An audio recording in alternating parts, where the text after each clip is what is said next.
Você já percebeu que as empresas nunca falaram tanto de empatia e nunca foram tão tóxicas como agora? Se lembra dos resultados da última pesquisa de clima na sua empresa? Isso mesmo, aquela que busca avaliar se a sua empresa está entre as melhores para trabalhar? Hoje eu vou te contar por que o excesso de sentimento está matando os resultados nas organizações. Eu sou Eduardo Haris e hoje eu vou te mostrar como que a empatia se tornou um novo fetiche das consultorias e das áreas de recursos humanos. Então fica comigo aqui. A empatia, ela se tornou esse novo fetiche de consultorias de RH, né, e departamentos também de gestão humana, que acabaram nunca demitindo ninguém numa sexta-feira chuvosa. Transformaram uma virtude humana, né? Vale lembrar aqui a explicação do que é a empatia, aquela capacidade de você se colocar no lugar do outro para enxergar as coisas a partir da visão do outro.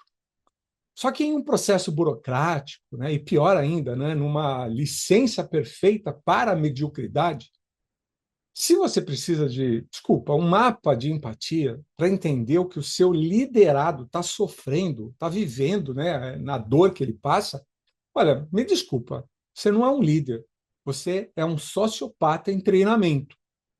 Esse excesso de zelo emocional nas empresas acabou criando uma geração de gestores que tem medo de ferir sentimentos, mas não tem pudor em ferir o balanço da companhia. A verdadeira empatia não é passar a mão na cabeça do incompetente, é dar ao talento o rigor que ele merece para poder crescer. O rigor é a forma mais elevada de respeito, e é isso que eu quero falar um pouco com vocês. A gente deixou isso de lado, deixou o significado real dessa palavra de lado. Porque a questão é a seguinte: quando você tolera o erro crônico, né, em nome de uma segurança psicológica, você, na verdade, está punindo aquele que entrega resultado. E isso é a transferência de riqueza e de energia daqueles que produzem de verdade para os parasitas, aqueles que estão acomodados e encostados. Então, eu digo para você que um líder de verdade não busca ser amado por todos, ele busca ser respeitado por aqueles que são os melhores dentro da empresa. A harmonia artificial, ela é o prelúdio do colapso. O conflito honesto, ele é o único caminho para a construção da antifragilidade. Quando eu chego, né, num cliente que diz que o time de gestores é ótimo, pois são todos muito unidos, confesso a vocês que eu ligo o alerta máximo. No ano passado, eu ouvi exatamente isso de um cliente. Estava chegando à empresa e aí ouvi essa história. Tive a reunião de, logo em sequência, participar de uma reunião com todos os gerentes e CEO e o CEO presente, né? Só que o que eu encontrei, na verdade, foram pessoas caladas, nenhuma contraposição ao CEO, ao contrário, silêncio absoluto. E fato é que, enquanto o CEO saía da sala convicto de que tinha abafado, pois, na visão dele, tinha sido claro, influente, os gestores tomavam os corredores da empresa nos sussurros de reprovação àquilo que tinham ouvido. No mundo real, a empatia corporativa é muitas vezes apenas uma máscara para a covardia de não enfrentar conversas difíceis. A gente precisa resgatar o valor do feedback que dói, porque é esse que cura de verdade. Olha, digo para você, se você quer ser amado, vá vender sorvete e algodão doce. Mas se você quer mesmo construir uma cultura de alto desempenho, aprenda a suportar o desconforto de ser o adulto da sala. O fato é que o mercado não tem sentimentos, o mercado tem preços. E o preço da sua frouxidão enquanto gestor vai gerar a obsolescência da sua equipe. A minha experiência tem mostrado que silêncio em reuniões, baixa ou nenhuma discordância de ideias e zero enfrentamento e confronto é um ambiente certo para a dissolução gradativa do time. É, na verdade, um palco para os individualismos sorrateiros, pois aquelas pessoas que silenciam na reunião, mas de verdade discordaram daquilo que ouviram, elas irão minar e criar obstáculos, garantindo que o que foi proposto não se realize. E tudo isso com um sorriso nos lábios e um silêncio covarde que destrói credibilidade. Esse comportamento ele representa a verdadeira erosão do espírito de equipe. E o pior de tudo é que muito CEO por aí continua acreditando que tem um time de apoiadores nessa situação. Olha, confesso a vocês que eu sou daquelas pessoas que pensa que mais vale uma boa briga do que um mau acordo. Um time que se respeita expõe as suas ideias reais. E aí não tem jeito, vai existir confronto. Só que esse confronto, quando tratado com respeito e com foco no resultado e não nos personalismos, ele eleva a capacidade de decisão de todos e constrói resultados dignos e melhores. Eu começo a assistir, então, uma cobrança por empatia nas reuniões gerenciais e também nos relacionamentos entre os funcionários em geral nas empresas. Apresentar a sua ideia, uma discordância, está virando uma coisa feia. Insistir, então, em afirmar o seu ponto de vista está quase se transformando num mau comportamento, sujeito a aparecer na próxima avaliação de desempenho como falta de empatia para com os colegas. Estão pegando essa palavra e dando a ela um ar de comportamento de aceitação irrestrita do que o outro fala. Não pode mais confrontar, nem discordar, nem reafirmar suas ideias, sob o risco de você parecer alguém insensível ou inflexível. Onde é que fica o diálogo de verdade?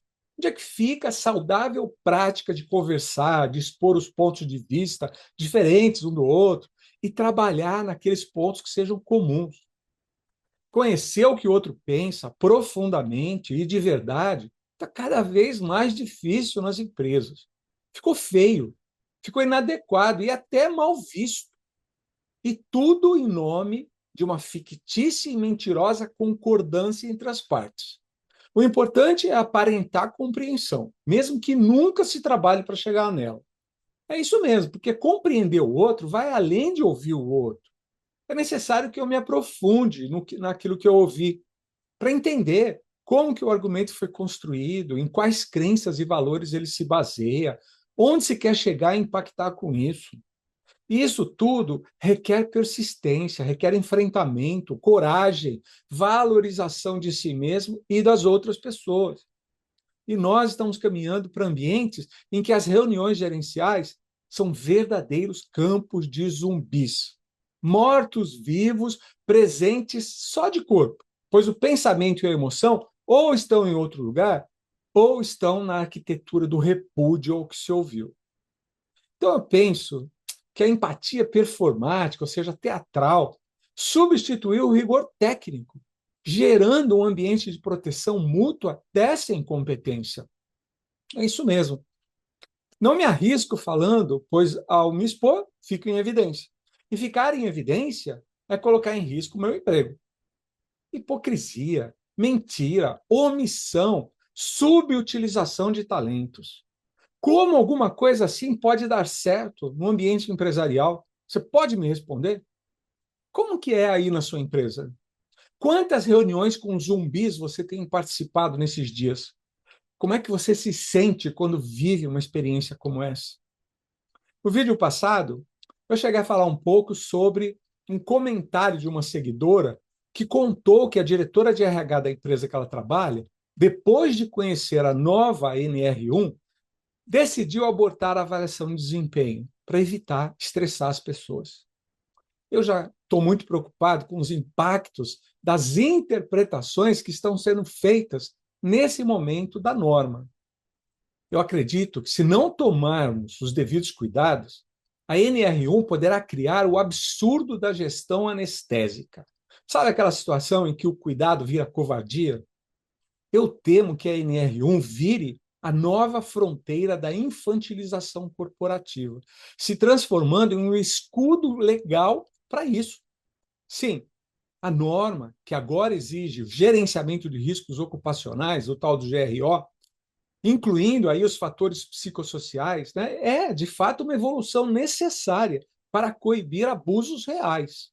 O problema não é a norma, é a interpretação que está se fazendo dela. Uma interpretação Nutella, né, de gestores de RH, que são desprovidos de densidade estratégica, podem dar a ela.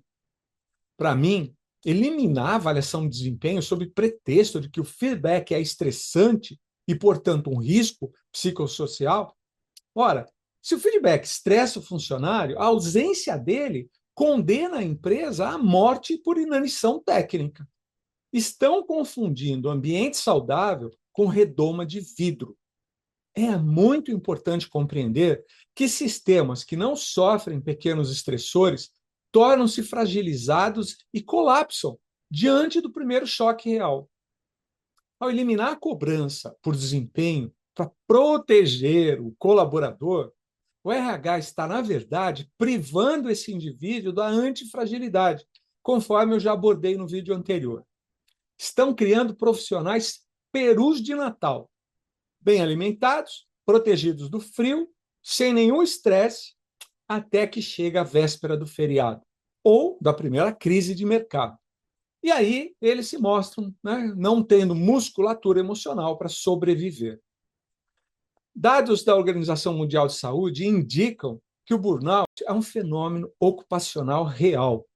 Mas a ciência séria, e não a dos posts de Instagram, mostra que o que adoece não é o trabalho duro ou o feedback honesto, é a falta de sentido, a injustiça de ver o incompetente ser tratado como igual, né, e a ambiguidade de papel. É assistir, depois de 5 anos dedicados ao trabalho na empresa, um recém-contratado que faz menos que você ganhar o mesmo salário que você ganha, porque a empresa que você trabalha nunca se preocupou em criar um plano de remuneração baseado em competências e desempenho.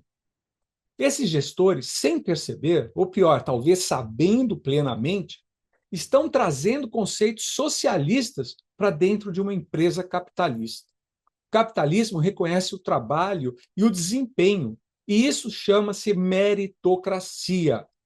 Querer que todos, independente do que façam e entreguem, ganhem a mesma coisa, a desculpa de não gerar estresse, é uma ideia doente e de uma covardia moral sem expressão. Quando o RH elimina a avaliação de desempenho para cumprir a NR1, ele cria o maior risco psicossocial de todos, o risco da injustiça institucionalizada. Quem entrega muito sente-se otário. Quem entrega pouco sente-se protegido. Isso é o que eu chamo de a peirocalha de gestão, a incapacidade estética e intelectual de se enxergar a beleza do rigor. Aliás, se a gente continuar por esse caminho, é muito possível que essa palavra, rigor, seja proibida nas empresas daqui a pouco. Verdadeira empatia não é passar a mão na cabeça do incompetente, é dar ao talento o rigor que ele merece para crescer. O rigor é a forma mais elevada de respeito. O excesso de zelo emocional nas empresas criou uma geração de gestores que tem medo de ferir sentimentos, mas não tem pudor em afundar o balanço da organização e do futuro acionista. Um líder de verdade sabe que a vida não tem espaços seguros. Como eu já disse, o mercado não tem sentimentos, ele tem preços. A interpretação preguiçosa da NR1 por RHs que forem buscar o caminho da menor resistência é um crime contra a competitividade do nosso país, do nosso Brasil. Se fizerem isso, eles vão transformar CNPJs em extensões de playground, onde ninguém é testado, ninguém é confrontado e, consequentemente, ninguém vai crescer. Se você, gestor, usa a saúde mental como desculpa para não gerir o desempenho, você não está cumprindo a lei. Você só está abandonando seu posto de comando. A NR1 pede prevenção de riscos, não a eliminação da realidade. Na sua empresa, não deixe que a norma seja usada como instrumento de alienação e fuga, que só vai fazer acobertar gente preguiçosa e incompetente. Conflito honesto e o feedback direto são as únicas vacinas contra a obsolescência. Acredite em mim. Pare de anestesiar a sua equipe. Se você quer viver em um ambiente sem conflitos, vai morar sozinho numa ilha. No mundo dos negócios, o preço da frouxidão será a falência moral e financeira da sua empresa. O gestor que não dá feedback negativo, como muitos chamam, embora isso não exista, né? Todo feedback ele sempre será construtivo, porque é dado para o bem do colaborador, o bem do outro. Né? Mas como ele é tratado negativo, né? Se ele não faz isso, ele acaba tendo que demitir o time inteiro quando a meta não chega. Então, caro gestor, menos acolhimento artificial e mais clareza e verdade. Então, me conta aí, a sua empresa é uma ONG de sentimentos ou uma unidade de negócios? Você está disposto a pagar qual preço para ter o resultado lá no final das contas? Comenta aqui embaixo qual foi a última conversa difícil que você evitou esse nome, empatia. Como é que você está lidando com a revisão dessa norma aí onde você trabalha? Conta aqui para mim, quero ouvir isso. Eu vou ficando por aqui. Obrigado por assistir e até o próximo vídeo.